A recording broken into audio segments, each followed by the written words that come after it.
بسم اللہ الرحمن الرحیم۔ امید ہے آپ سب خیر و عافیت سے ہوں گے۔ انشاءاللہ آج سے دینی احکام کا سلسلہ اس چینل پر شروع کرنے جا رہے ہیں۔ آپ تمام حضرات سے گزارش ہے کہ اس ویڈیو کو ثواب جاریہ سمجھ کر شیئر فرمائیں۔ انشاءاللہ آج طہارت کے مسائل کے بارے میں گفتگو ہوگی۔ سوال نمبر 1، طہارت کا کیا مطلب ہے؟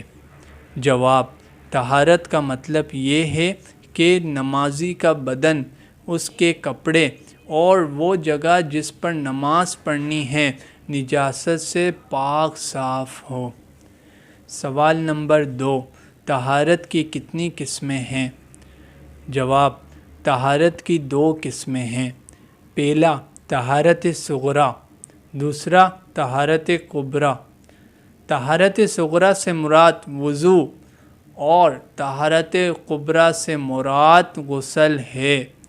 اللہ پاک سے دعا ہے جو کچھ سنا سیکھا اس پر عمل کرنے اور دوسروں تک پہنچانے کی توفیق عطا فرمائے، آمین یا رب العالمین۔